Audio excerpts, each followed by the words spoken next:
গ্রেফতার চিন্ময় কৃষ্ণ দাস। সনাতনী জাগরণ মঞ্চ যেটা নতুন গঠিত হয়েছিল সংখ্যালঘুদের নিরাপত্তার কথা ভেবে, তার মুখপাত্র তাকে গ্রেফতার, এবং তার সঙ্গে সঙ্গে সংখ্যালঘুদের ওপর বিভিন্নভাবে অত্যাচারের যে অভিযোগ উঠে আসছে, বিশেষ করে হিন্দুদের ওপরে, তা নিয়ে সতর্ক, বাংলাদেশের পরিস্থিতি নিয়ে সতর্ক কেন্দ্র। প্রধানমন্ত্রী এবং বিদেশ মন্ত্রী এই মুহূর্তে বৈঠক চলছে। সরাসরি চলে যাব প্রতিনিধি মৈত্রেয়ীর সঙ্গে। মৈত্রেয়ী, কি কি বিষয় উঠে আসছে ওই বৈঠকে, কি কি বিষয়ে নজর রাখা হচ্ছে?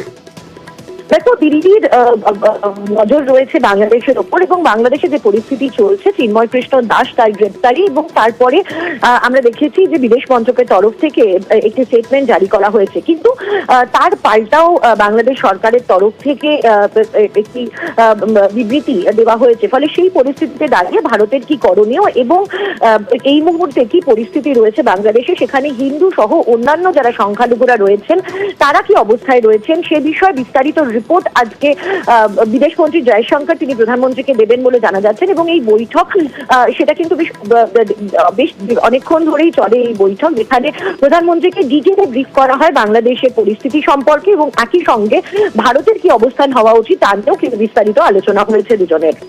পরবর্তী সময়ে সচিব পর্যায়ের বৈঠক রয়েছে বাংলাদেশ এবং ভারতের ঢাকায়। সেই বৈঠকের উপরে কোনো নেতিবাচক প্রভাব পড়বে কি? খুব সচিব পর্যায়ের বৈঠকে যে এই বিষয়টি তোলা হবে সে বিষয়েও কিন্তু বিদেশ মন্ত্রক সূত্রে আমরা জানতে পারছি।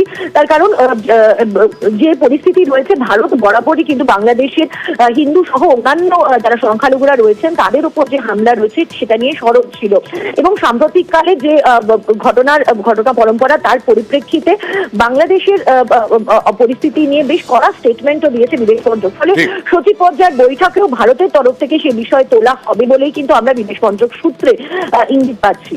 বেশ, অশান্ত বাংলাদেশ, প্রতিবেশী দেশ, ভারতের প্রতিবেশী দেশ, ভারত প্রতিবেশী দেশ বাংলাদেশের, পড়শি দেশ ভারতে তার কিছুটা হলেও প্রভাব পড়ার আশঙ্কা মনে করছেন আন্তর্জাতিক সম্পর্ক বিশেষজ্ঞরা।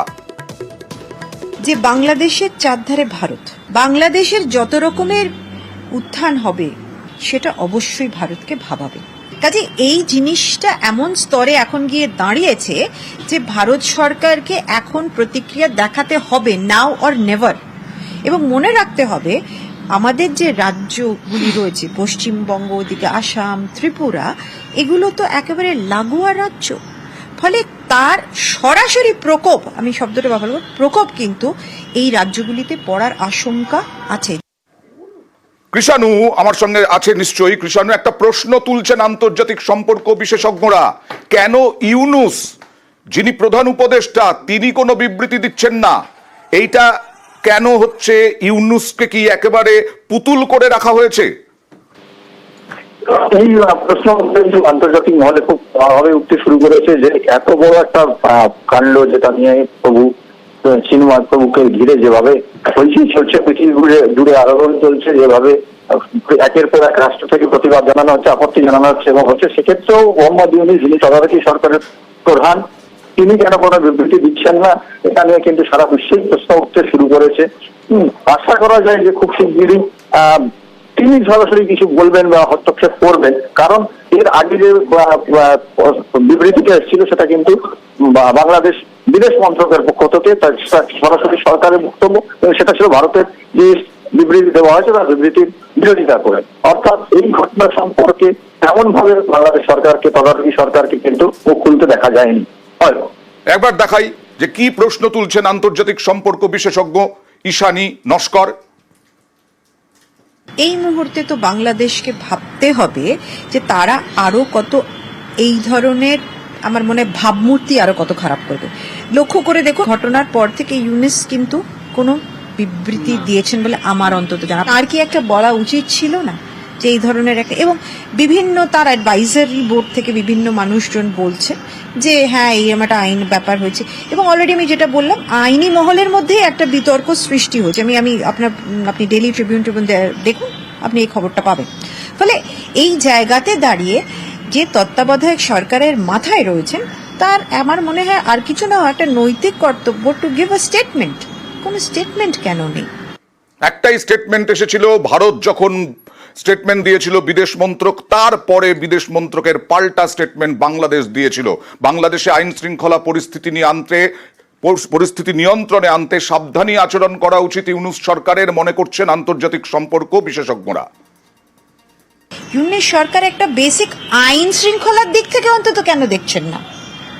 যে তিনি যখন বলছেন যে আমি প্রত্যেকটা নাগরিকের জীবন সুরক্ষা দায়িত্বে আছি এবং সেটা প্রদান করব, ওনার আইনি ব্যবস্থা, ওনার পুলিশ কেন এইভাবে বলতে পারেন যে শান্তিপূর্ণ যে প্রতিবাদ সভাগুলো সেখানে তারা লাঠিচার্জ করেছে, সে কোর্টে লাঠিচার্জ হয়েছে।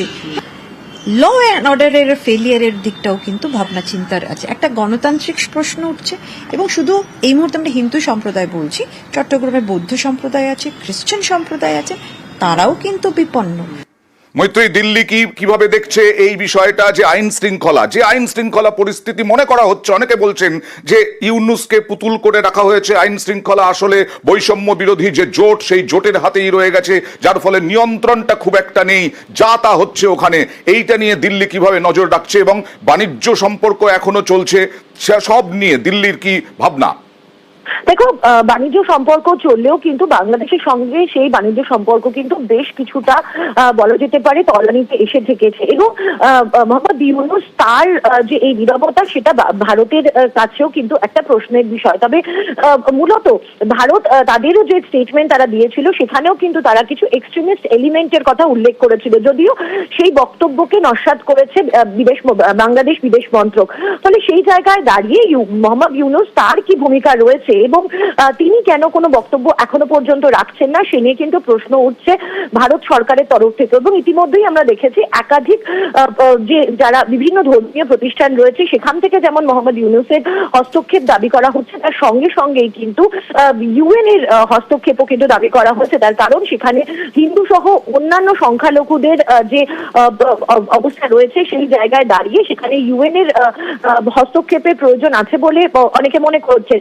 সেই জায়গায় দাঁড়িয়ে ভারত তাদের অবস্থান থেকে ভারত কোনো আন্তর্জাতিক ক্ষেত্রে বাংলাদেশকে আলোচনায় বসার জন্য এবং আরো বৃহৎ কোনো প্ল্যাটফর্মে বাংলাদেশকে লায়েবল করার কথা ভাববে কিনা সেই বিষয়েও কিন্তু একটা নিজেদের মধ্যে ইন্টারনাল আলোচনা চলছে। যেহেতু পড়শি দেশ এবং তাদের সঙ্গে দীর্ঘদিনের একটি ভালো সম্পর্ক ভারত মেনটেন করে এসেছে, সরকার বদলের পরেও কিন্তু ভারত অত্যন্ত সন্তর্পণে পা ফেলেছে যাতে এই বন্ধুত্বের সম্পর্ক কোনোভাবে নষ্ট না হয়। কিন্তু যে ঘটনা দেখা যাচ্ছে তা নিয়ে কিন্তু ভারত বরাবরই সোচ্চার ছিল। কিন্তু মোহাম্মদ ইউনূস তিনি ভারতকে আশ্বাস দিয়েছিলেন যে এরকম কোনো ঘটনা ঘটবে না।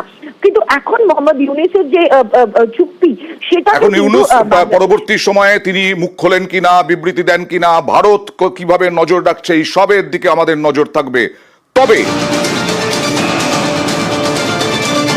আজকে বিধানসভায় দাঁড়িয়েও উদ্বেগ প্রকাশ করলেন বাংলাদেশের পরিস্থিতি নিয়ে মুখ্যমন্ত্রী মমতা বন্দ্যোপাধ্যায়। আজকে বিধানসভাতে তিনি বক্তব্য রাখতে গিয়ে চিন্তিত, উদ্বিগ্ন, এরকমটাই বক্তব্য রাখলেন। বাংলাদেশের ঘটনার নিন্দাও করলেন, ধর্মের ওপর অত্যাচারের নিন্দা করলেন, যে কোনো ধর্মের ওপর। কথা বলবো প্রতিনিধি সোমরাজের সঙ্গে। সোমরাজ, দেখো, মুখ্যমন্ত্রী মমতা বন্দ্যোপাধ্যায় যখন বিধানসভার অধিবেশনে বক্তব্য রাখেন সেই সময় ইসকনের ঘটনার প্রসঙ্গ তিনি তোলেন এবং তিনি জানান যে এখানে যিনি ইসকনের প্রধান রয়েছেন তার সাথে তার দুবার কথা হয়েছে।